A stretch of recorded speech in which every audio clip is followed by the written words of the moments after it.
Hai guys, selamat datang di pembelajaran pertama, pembelajaran tentang tour leader.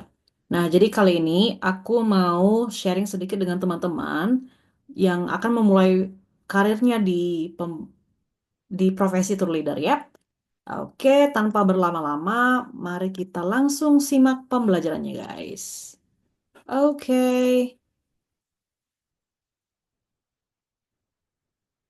bentar ya teman-teman ya, aku mau hide ini dulu.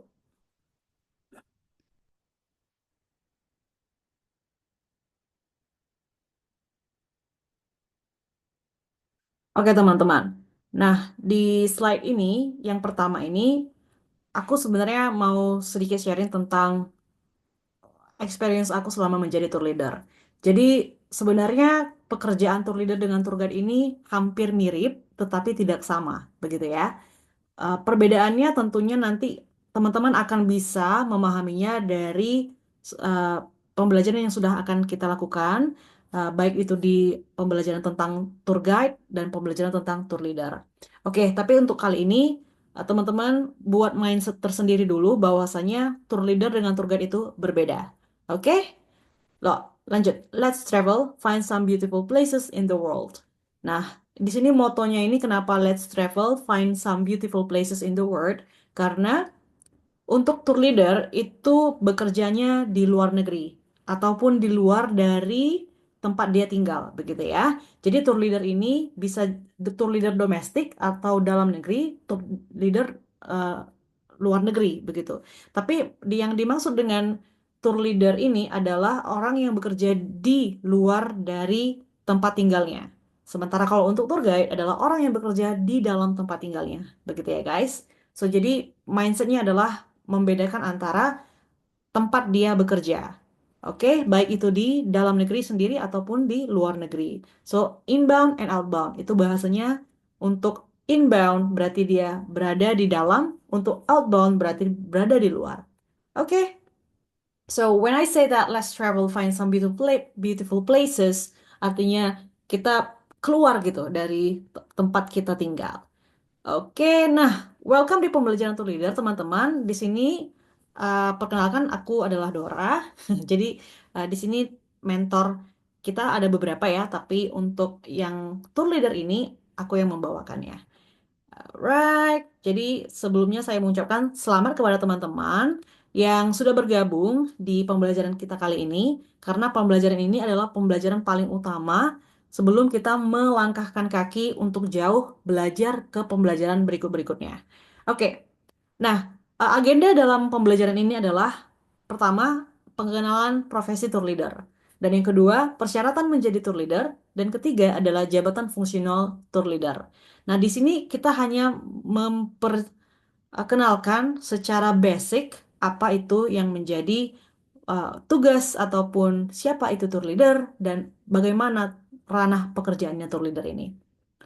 Oke, nah untuk profesi tour leader kita mengambil definisinya secara luas, begitu ya guys. Jadi untuk pemimpin, pemandu, timekeeper, dan negotiator. Nah, tour leader ini adalah orang yang mampu memimpin rombongan. Artinya dia bisa berupa rombongan atau bisa berupa individual gitu ya. Jadi setiap orang pasti memiliki kebutuhan tersendiri. Either dia dalam bentuk kelompok atau dia dalam bentuk individu.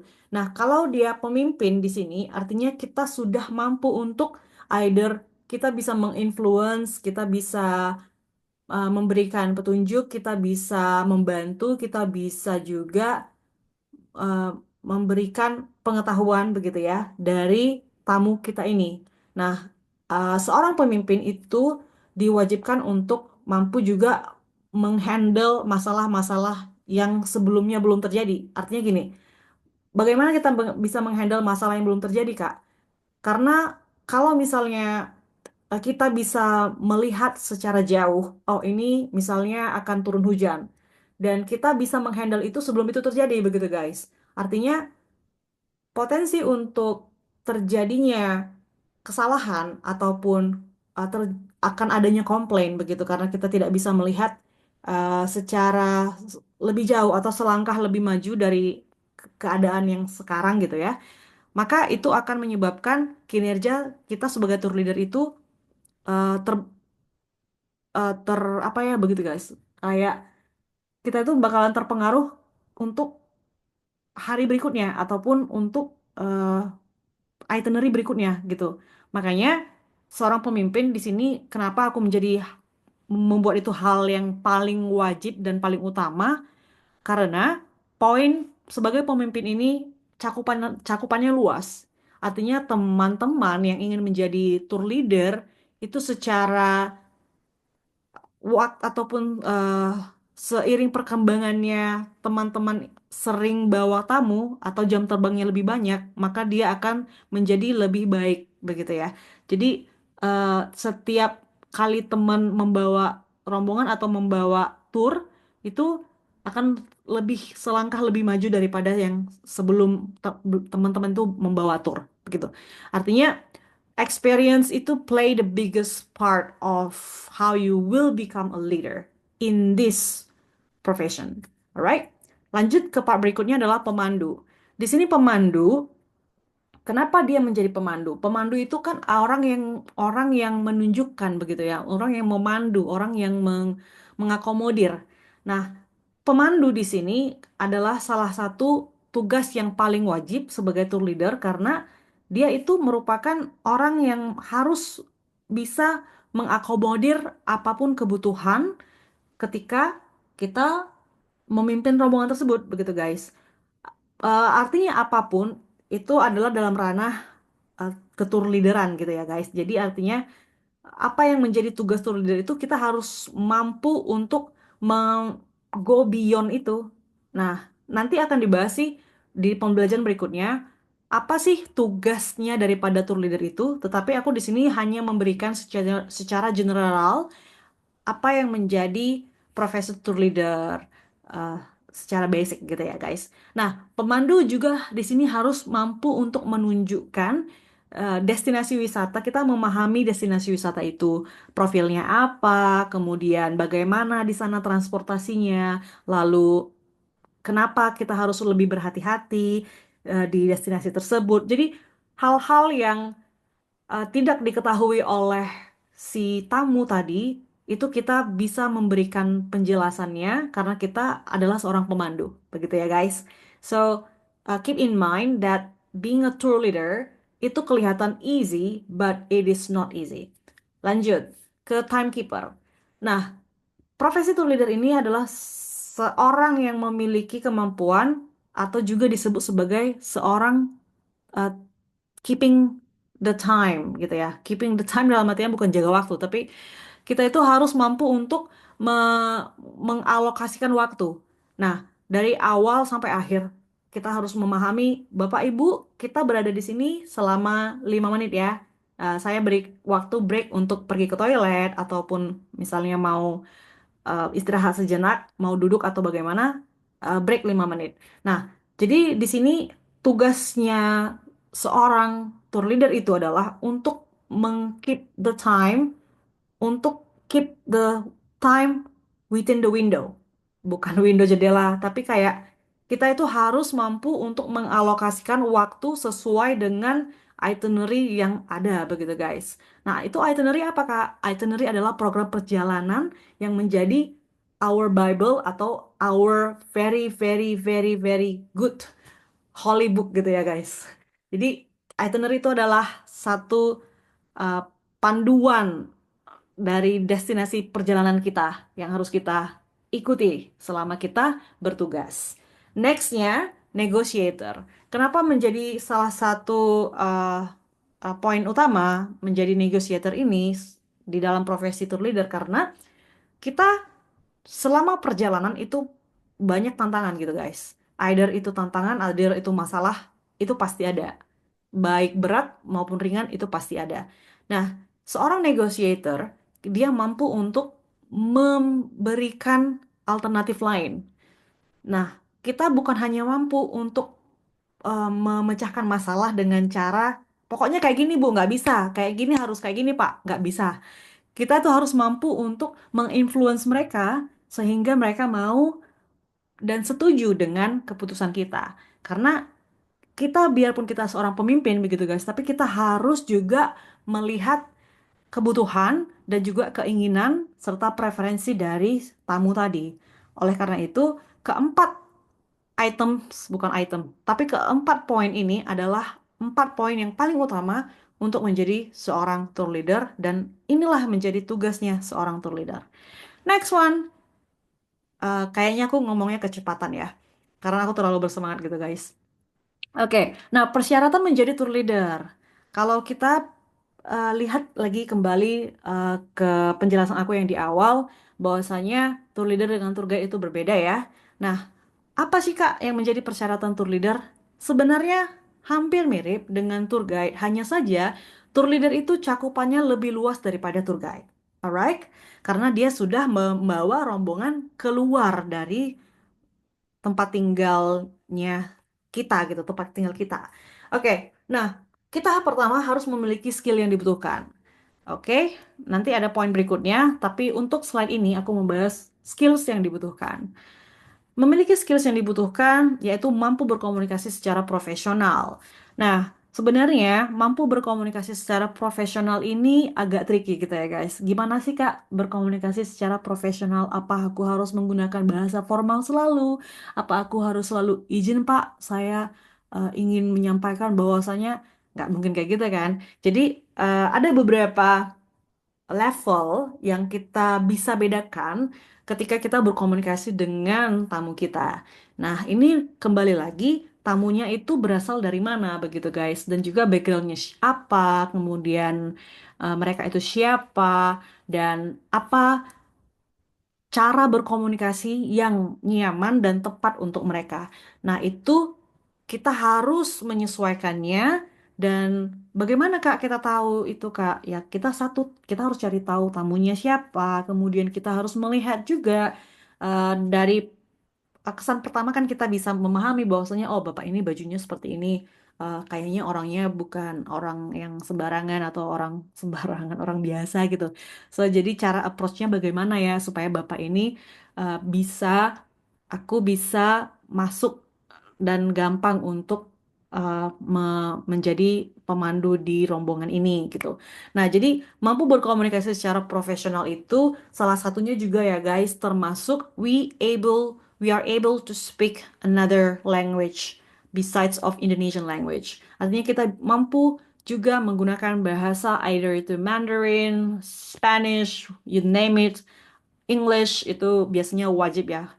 Dan teman-teman, memang untuk menjadi seorang tour leader itu kita dibutuhkan mampu memiliki atau berkomunikasi dengan menggunakan bahasa selain bahasa Indonesia. Bukan bahasa kalbu, bahasa tubuh, atau bahasa daerah, tapi secara profesional ini yang harus kita penuhi begitu ya guys. Next one, memiliki pengetahuan akan destinasi yang dituju. Nah, kita sebagai pemandu tadi di slide pertama, kita harus memiliki pengetahuan akan destinasi yang dituju. Kalau misalnya kita tidak mengetahuinya, terus kita ngapain jadi tour leader, gitu kan guys? Kenapa travel agent itu harus meng-hire kita menjadi tour leader? Kalau kita tidak memiliki pengetahuan tentang destinasi yang dituju, dah sama aja kita dengan tamu, begitu kan? This is my first time come here. Terus kalau first time alasannya apa? Kalian nggak tahu gitu? No, you have Googles, you have a lot of source on the internet. You can find everything, all the informations. Jadi tour leader itu wajib memiliki pengetahuan akan destinasi yang dituju, right? Nah, kalau misalnya teman-teman lagi, oh Kak, aku paham Kak tentang lokasi ini karena aku sebelumnya sudah ke sana. Then what is the next level? Nah, teman-teman di situ harus tahu juga untuk safety-nya tamu, kita harus informasikan ke mereka. Jadi banyak hal, oh ya Ibu, kalau kita ke sini toiletnya sebelah sini ya. Jadi kayak entirely, thoroughly kita memahami itu kayak, aduh profesional banget, itu tipsnya gede banget berarti. Lanjut, time management skills. Nah, time management skills tadi, kayak yang aku sebut tadi, allocate the time. Kita memahami bagaimana untuk mengatur waktu, membagi waktu. Karena kalau kita misalnya kita berada di misalnya di Twin Tower ya, Malaysia. Nah, kita spend waktu di sana itu sekitar misalnya 1 jam. Sementara kita mengetahui bahwasanya kalau kita spend waktu di sini 1 jam, kita tidak akan bisa mengalokasikan waktu untuk menuju misalnya ke chocolate factory. Nah, jadi di sini time management skills ini very very important karena kalau kita miss aja satu, mungkin kalau untuk menit is okay, tapi kalau misalnya sampai jam itu kita miss, it is very very dangerous gitu guys untuk kita memutuskan uh, waktu yang akan kita habiskan di satu destinasi.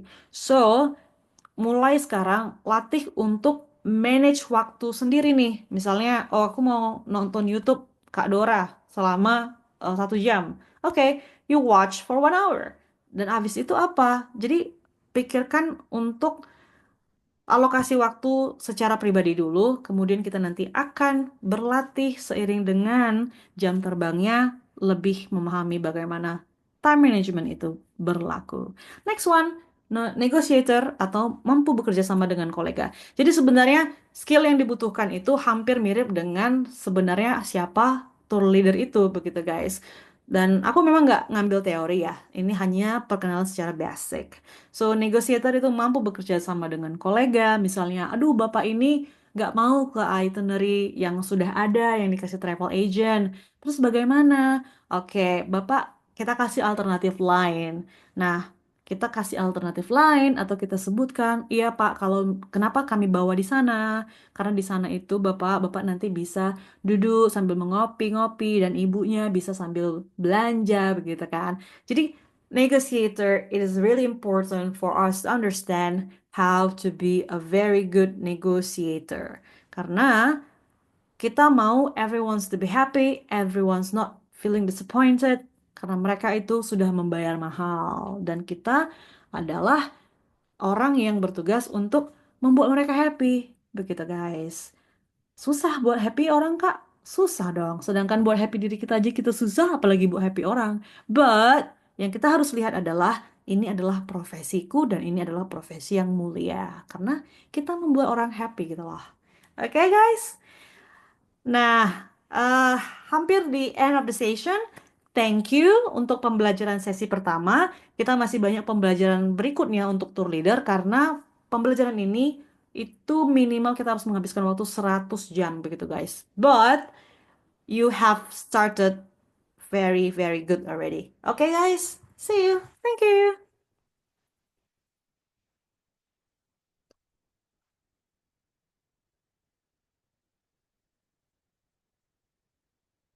Oke, aku kayaknya perlu matiin ini. Di mana matiinnya? Aku tidak tahu. Ini karena udah kebiasaan nggak pakai Zoom nih guys. Sorry ya guys. So I take times for that one.